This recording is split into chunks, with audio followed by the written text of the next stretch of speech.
ఓం శాంతి 22/1/2024 మధురమైన పిల్లలు, మీరు సంపూర్ణ పావనంగా అవ్వాలి. అందుకే ఎప్పుడూ ఎవరికీ దుఃఖాన్నివ్వకండి. కర్మేంద్రియాలతో ఏ వికర్మలు జరగకూడదు. సదా తండ్రి ఆజ్ఞానుసారంగా నడుస్తూ ఉండండి. ప్రశ్న: రాయి నుండి పారసంగా తయారయ్యేందుకు యుక్తి ఏమిటి? ఏ వ్యాధి ఇందులో విఘ్నరూపంగా అవుతుంది? జవాబు: రాయి నుండి పారసంగా తయారయ్యేందుకు పూర్తి నారాయణ నశ కావాలి. దేహాభిమానం తొలగిపోవాలి. ఈ దేహాభిమానమే కఠినాతి కఠినమైన వ్యాధి. ఎప్పటివరకైతే దేహీభిమానులుగా అవ్వరో అప్పటి వరకు పారసంగా అవ్వలేరు. పారసంగా అయ్యేవారే తండ్రికి సహాయకులుగా అవ్వగలరు. 2. సేవ కూడా మీ బుద్ధిని స్వర్ణిమంగా తయారు చేస్తుంది. దీని కొరకు చదువుపై పూర్తి ధ్యానం ఉండాలి. ఓం శాంతి. ఆత్మిక పిల్లలను ఆత్మిక తండ్రి సావధానపరుస్తున్నారు. పిల్లలు, మీరు స్వయాన్ని సంగమ యుగము వారిగా భావించండి. సత్యయుగం వారిగానైతే భావించరు. బ్రాహ్మణులైన మీరే స్వయాన్ని సంగమయుగం వారిగా భావిస్తారు. మిగిలిన వారంతా స్వయాన్ని కలియుగం వారిగా భావిస్తారు. సత్యుగానికి మరియు కలియుగానికి, స్వర్గవాసులకు మరియు నరకవాసులకు చాలా తేడా ఉంది. మీరైతే స్వర్గవాసులు కారు, నరకవాసులు కారు. మీరు పురుషోత్తమ సంగమ యుగవాసులు. ఈ సంగమ యుగం గురించి బ్రాహ్మణులైన మీకే తెలుసు, ఇంకెవ్వరికీ తెలియదు. మీకు తెలిసినా కాని మర్చిపోతారు. ఇప్పుడు మనుషులకు ఎలా అర్థం చేయించాలి? వారైతే రావణుడి సంకెల్లో చిక్కుకొని ఉన్నారు. రామరాజ్యమైతే లేనేలేదు. రావణ్ణి కాలుస్తూ ఉంటారు. దీని ద్వారా ఇది రావణరాజ్యమని నిరూపించబడుతుంది. రామరాజ్యమంటే ఏమిటి మరియు రావణరాజ్యమంటే ఏమిటి? ఇది కూడా మీరు నెంబర్ వారుగా అర్థం చేసుకోగలుగుతారు. తండ్రి వచ్చేదే సంగమ యుగంలో, కావున సత్యయుగాన్ని మరియు కలియుగాన్ని పోల్చడం కూడా ఇక్కడే జరుగుతుంది. కలియుగంలో ఉండేవారిని నరకవాసులని, సత్యుగంలో ఉండేవారిని స్వర్గవాసులని అంటారు. స్వర్గవాసులను పావనులని, నరకవాసులను పతితులని అంటారు. మీ విషయమే అతీతమైనది. మీకు ఈ పురుషోత్తమ సంగమయుగం గురించి తెలుసు. మేము బ్రాహ్మణులమని మీరు భావిస్తారు. వర్ణాల చిత్రం కూడా చాలా బాగుంది. దీనిపై కూడా మీరు అర్థం చేయించవచ్చు. తేడాను తెలియచేయాలి. తద్వారా మనుషులు తమను తాము నరకవాసులుగా, పతితులుగా, నిరుపేదలుగా ఉన్నామని అర్థం చేసుకుంటారు. ఇలా రాయాలి. ఇప్పుడిది పాత కలియుగి ప్రపంచం, సత్యయుగి స్వర్గం, కొత్త ప్రపంచం. మరి మీరు నరకవాసులా లేక స్వర్గవాసులా? మీరు దేవతలా లేక అసురులా? మేము స్వర్గవాసులము అనైతే ఎవ్వరూ అనరు. కొంతమంది మేమైతే స్వర్గంలో కూర్చున్నామని భావిస్తారు. అరే, ఇదైతే నరకం కదా! ఇందులో సత్యుగం ఎక్కడుంది? ఇది రావణరాజ్యం. కాబట్టే రావణుడిని కాలుస్తారు. వారి వద్ద కూడా ఎన్ని జవాబులు ఉంటాయి. సర్వవ్యాపి అన్న విషయంపై కూడా ఎన్ని వాదనలు చేస్తారు. పిల్లలైన మీరైతే స్పష్టంగా అడుగుతారు, ఇప్పుడు ఇది కొత్త ప్రపంచమా లేక పాత ప్రపంచమా?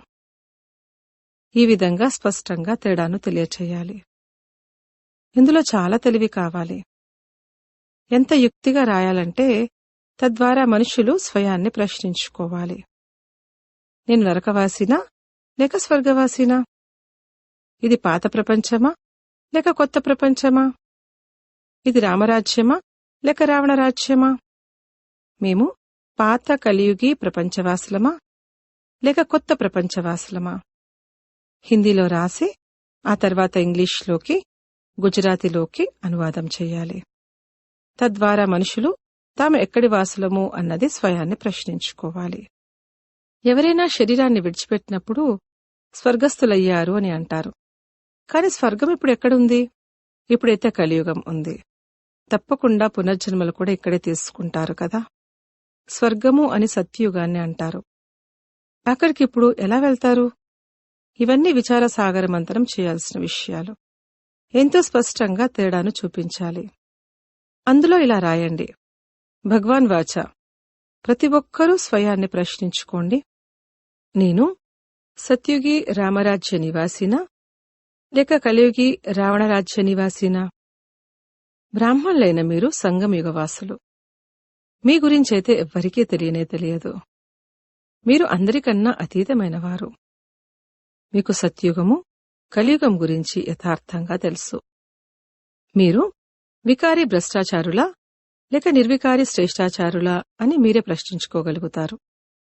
మీరు ఇది పుస్తకంగా కూడా తయారు చేయవచ్చు. కొత్త కొత్త విషయాలను తీయాల్సి ఉంటుంది కదా. తద్వారా మనుషులు ఈశ్వరుడు సర్వవ్యాపి కాదు అని అర్థం చేసుకోగలగాలి. మీరు రాసిన దాన్ని చూసి తమకు తామే లోలోపల ప్రశ్నించుకుంటారు. దీన్ని ఇనుపయుగము అని అందరూ అంటారు.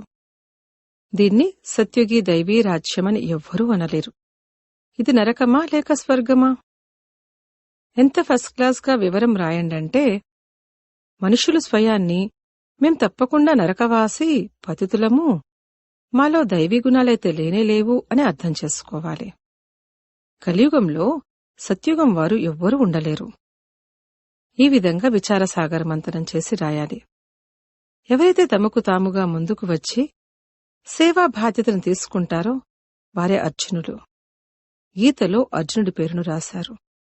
బాబా అంటారు, ఈ గీత ఏదైతే ఉందో ఇది పిండిలో ఉప్పు ఉన్నంత మాత్రమే ఉంది. ఉప్పు మరియు పంచదారలో ఎంత తేడా ఉంది? ఇది తీపిగా, అది ఉప్పగా ఉంటుంది. శ్రీకృష్ణ భగవాన్ వాచ అని రాసి గీతను ఉప్పగా చేసేశారు. మనుషులు ఎంతగా ఊబిలో చిక్కుకుపోతారు. పాపం వారికి జ్ఞానం యొక్క రహస్యం గురించి కూడా తెలియదు. జ్ఞానాన్ని భగవంతుడు మీకు మాత్రమే వినిపిస్తారు.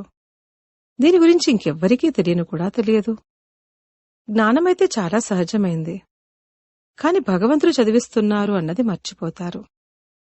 టీచర్నే మర్చిపోతారు. లేదంటే విద్యార్థులు ఎప్పుడూ టీచర్ను మర్చిపోరు. బాబా, మేము మిమ్మల్ని మర్చిపోతున్నాము అని గడియ గడియ అంటారు. బాబా అంటారు, మాయ తక్కువేమీ కాదు. మీరు దేహాభిమానులుగా అయిపోతారు. ఎన్నో వికర్మలు తయారవుతాయి. ఆ విధంగా వికర్మలు జరిగిన రోజంటూ ఏదీ లేదు. మీరు చేసే ఒక ముఖ్యమైన వికర్మేమిటంటే తండ్రి ఆజ్ఞనే మర్చిపోతారు. తండ్రి ఆజ్ఞాపిస్తున్నారు, మన్మనాభవ, స్వయాన్ని ఆత్మగా భావించండి. ఈ ఆజ్ఞను పాటించకపోతే తప్పకుండా వికర్మలే జరుగుతాయి. చాలా పాపాలు జరుగుతాయి. తండ్రి ఆజ్ఞ చాలా సహజమైంది కూడా, అలాగే చాలా కఠినమైంది కూడా. ఎంత కష్టపడినా కాని మళ్ళీ మర్చిపోతారు. ఎందుకంటే అర్ధకల్పపు దేహాభిమానం ఉంది కదా. 5 నిమిషాలు కూడా యథార్థ రీతిలో స్మృతిలో కూర్చోలేరు. ఒకవేళ రోజంతా స్మృతిలో ఉన్నట్లయితే ఇక కర్మాతీత అవస్థ ఏర్పడిపోతుంది. తండ్రి అర్థం చేయించారు, ఇందులో శ్రమ ఉంది. మీరు ఆ దైహికమైన చదువునైతే బాగా చదువుతారు. చరిత్ర మరియు భూగోళం గురించి చదివే అభ్యాసం ఎంతగా ఉంటుంది. కాని స్మృతి యాత్ర యొక్క అభ్యాసం అస్సలు లేదు. స్వయాన్ని ఆత్మగా భావిస్తూ తండ్రిని స్మృతి చెయ్యడం ఇది కొత్త విషయం. ఇటువంటి తండ్రినైతే చాలా బాగా స్మృతి చెయ్యాలని వివేకం చెప్తోంది. ఎంతో కొంత సమయం తీసి రొట్టె ముక్కను తింటారు. అది కూడా బాబా స్మృతిలో తినాలి. ఎంతగా స్మృతిలో ఉంటారో అంతగా పావనంగా అవుతారు. ఎంతోమంది పిల్లలు ఎలా ఉన్నారంటే వారి వద్ద వడ్డీ లభిస్తూ ఉండే విధంగా ఎంతో ధనముంది. తండ్రిని స్మృతి చేసుకుంటూ తినడానికి ఒక రొట్టె ముక్క ఉంటే చాలు. కాని మాయ స్మృతి చెయ్యనివ్వదు. కల్పపూరం ఎవరు ఎంత పురుషార్థం చేశారో అంతే చేస్తారు. సమయం పడుతుంది. ఎవరైనా తొందరగా పరిగెత్తి చేరుకోవడం అనేది జరగదు. ఇందులోనైతే 2 తండ్రులున్నారు. అనంతమైన తండ్రికి తమదంటూ శరీరం లేదు. వారు వీరిలోకి ప్రవేశించి మాట్లాడుతారు. కావున తండ్రి శ్రీమతంపై నడవాలి. తండ్రి పిల్లలకు ఈ శ్రీమతాన్నిస్తున్నారు. దేహసహితంగా సర్వధర్మాల్ని వదిలి స్వయాన్ని ఆత్మగా భావించండి. మీరు పవిత్రంగా వచ్చారు. 84 జన్మలు తీసుకుంటూ మీ ఆత్మ పతితంగా అయ్యింది. ఇప్పుడు పావనంగా అయ్యేందుకు శ్రీమతంపై నడవండి. అప్పుడు తండ్రి గ్యారంటీ ఇస్తున్నారు, మీ పాపాలు కట్టయిపోతాయి, మీ ఆత్మ స్వర్ణిమంగా అవుతుంది. మళ్ళీ అక్కడ దేహం కూడా స్వర్ణిమమైందే లభిస్తుంది. ఎవరైతే ఈ కులానికి చెందినవారై ఉంటారో వారు మీరు చెప్పే విషయాల్ని విని ఆలోచనలో పడతారు. మీరు చెప్పే విషయాలు సరైనవిని అంటారు. పావనంగా అవ్వాలంటే ఎవ్వరికీ దుఃఖాన్నివ్వకూడదు. మనసా వాచా కర్మన పవిత్రంగా అవ్వాలి. మనస్సులో తుఫాన్లు వస్తాయి. మీరు అనంతమైన రాజ్యాధికారాన్ని తీసుకుంటారు కదా. మీరు సత్యం చెప్పినా చెప్పకపోయినా కాని తండ్రి స్వయంగా చెప్తున్నారు. మాయ యొక్క అనేక వికల్పాలు వస్తాయి, కాని కర్మేంద్రియాలతో ఎప్పుడు వికర్మలు చేయకూడదు. కర్మేంద్రియాలతో ఎప్పుడు పాపాలు చెయ్యకూడదు. ఈ తేడాను తెలియపరిచే విషయాలను మంచి రీతిలో రాయాలి. శ్రీకృష్ణుడు పూర్తి 84 జన్మలు తీసుకుంటారు, మరియు శివుడు పునర్జన్మలు తీసుకోరు. వారు సర్వగుణ సంపన్నుడైన దేవత, వీరేమో తండ్రి. పాండవుల చిత్రాలను ఎంత పెద్ద పెద్దగా తయారు చేశారో మీరు చూశారు. దీని అర్థం ఏంటంటే వారు అంతటి పెద్ద విశాలమైన బుద్ధి కలవారు అని. వారి బుద్ధి పెద్దదిగా ఉండేది, అందుకు బదులుగా వారు శరీరాన్ని పెద్దగా చేశారు. మీ వంటి విశాలమైన బుద్ధి ఇంకెవ్వరికీ ఉండదు. మీది ఈశ్వరీయ బుద్ధి. భక్తిలో ఎన్ని పెద్ద పెద్ద చిత్రాలను తయారుచేసి తమ ధనాన్ని నష్టపరుచుకుంటూ ఉంటారు. ఎన్ని వేదాలు, శాస్త్రాలు, ఉపనిషత్తులను తయారుచేసి ఎంత ఖర్చు చేశారు. తండ్రి అంటారు, మీరు ఎంత ధనాన్ని పోగొడుతూ వచ్చారు. అనంతమైన తండ్రి ఫిర్యాదు చేస్తున్నారు, బాబా ఎంతో ధనాన్నిచ్చారని, రాజయోగాన్ని నేర్పించి రాజులకే రాజుగా తయారు చేశారని మీరు ఫీల్ అవుతారు. వారు భౌతికమైన చదువును చదివి బ్యారిస్టర్ మొదలైన వారిగా అవుతారు. తర్వాత దాని ద్వారా సంపాదన జరుగుతుంది. అందుకే జ్ఞానము సంపాదనకి ఆధారము అని అంటారు. ఈ ఈశ్వరీయ చదువు కూడా సంపాదనకి ఆధారం. దీని ద్వారా అనంతమైన రాజ్యాధికారం లభిస్తుంది. భాగవతము, రామాయణము మొదలైన వాటిలో జ్ఞానమేమీ లేదు. అక్కడ లక్ష్యము, ఉద్దేశం అంటూ ఏమీ లేదు. జ్ఞానస్వరూపుడైన తండ్రి ఎవరైతే ఉన్నారో వారు కూర్చొని పిల్లలను మీకు అర్థం చేస్తారు. ఇది పూర్తిగా కొత్త చదువు. దీన్ని కూడా ఎవరు చదివిస్తున్నారు? భగవంతుడు. వారు కొత్త ప్రపంచానికి యజమానులుగా తయారు చేయడానికి చదివిస్తున్నారు. ఈ లక్ష్మీనారాయణులు ఈ చదువు ద్వారా ఉన్నత పదవిని పొందారు. రాజ్యాధికారం ఎక్కడ, ప్రజలు ఎక్కడ? ఎవరి భాగ్యమైనా తెరుచుకుంటే వారి నావ తీరాన్ని చేరుకుంటుంది. విద్యార్థులు తాము చదువుకుంటున్నారా మరియు ఇతరులకు చదివించగలరా లేదా అన్నది అర్థం చేసుకోగలరు. చదువుపై పూర్తి అటెన్షన్ ఉంచాలి. రాతిబుద్ధి కలవారిగా ఉన్న కారణంగా ఏమీ అర్థం చేసుకోలేరు. మీరు స్వర్ణిమ బుద్ధి కలవారిగా అవ్వాలి. ఎవరైతే సేవలో ఉంటారో వారి బుద్ధి ఆ విధంగా అవుతుంది. అనంతమైన తండ్రి నుండి అనంతమైన వారసత్వాన్ని తీసుకోండి అని బ్యాడ్జీ పైన కూడా ఎవరికైనా అర్థం చేయించవచ్చు. భారత్ స్వర్గంగా ఉండేది కదా. ఇది నిన్నటి విషయం. 5000 సంవత్సరాల విషయం ఎక్కడా? లక్షలాది సంవత్సరాల విషయం ఎక్కడా? ఎంత తేడా ఉంది. మీరు అర్థం చేయించినా కాని అర్థం చేసుకోరు. పూర్తిగా రాతి బుద్ధి కలవారిగా ఉన్నారు. ఈ బ్యాడ్జీ మీ కొరకే ఒక గీత వంటిది. ఇందులో మొత్తం చదువు అంతా ఉంది. మనుషులకైతే భక్తి మార్గపు గీతయే గుర్తుంటుంది. ఇప్పుడు మీరు తండ్రి ద్వారా ఏ గీతనైతే వింటారో దాని ద్వారా మీరు 21 జన్మల కొరకు సద్గతిని పొందుతారు. ప్రారంభంలో మీరే గీతను చదివారు. పూజను కూడా మీరే ప్రారంభించారు. ఇప్పుడు పురుషార్థం చేసి ఆ పేదలను భక్తి మార్గపు సంఖ్యల నుండి విడిపించాలి. ఎవరో ఒకరికి అర్థం చేయిస్తూ ఉండండి. అందులో నుండి ఒకరిద్దరు వెలువడతారు. ఎవరైనా 5-6 మంది కలిసి వస్తే ప్రయత్నించి వేరువేరుగా ఫామ్లను నింపించండి. వేరువేరుగా అర్థం చేయించాలి. లేకపోతే వారిలో ఒక్కరు మంచిగా లేకపోయినా ఇతరులను పాడు చేసేస్తారు. ఫామ్లనైతే తప్పకుండా వేరువేరుగా నింపించండి. ఒకరి ఫామ్ను ఒకరు చూడకూడదు కూడా. అప్పుడు వారు అర్థం చేసుకోగలుగుతారు. ఈ యుక్తులన్నీ కావాలి. అప్పుడే మీరు విజయవంతులుగా అవుతూ ఉంటారు. తండ్రి కూడా వ్యాపారియే. ఎవరైతే చురుకైన వారిగా ఉంటారో వారు వ్యాపారం మంచిగా చేస్తారు. తండ్రి ఎంతగా లాభంలోకి తీసుకెళ్తారు. ఎవరైనా గుంపుగా కలిసి వస్తే ఫామ్ను వేరువేరుగా నింపాలి అని చెప్పండి. ఒకవేళ అందరూ ధార్మిక మనస్తత్వం కలిగిన వారైతే కూర్చోబెట్టి అడగాలి, మీరు గీతను చదివారా? దేవతలను నమ్ముతారా? బాబా అన్నారు, భక్తులకే వినిపించాలి. నా భక్తులు మరియు దేవతల భక్తులు ఈ విషయాలను త్వరగా అర్థం చేసుకుంటారు. రాతిని పారసంగా తయారు చేయడమన్నది సామాన్యమైన విషయమేమీ కాదు.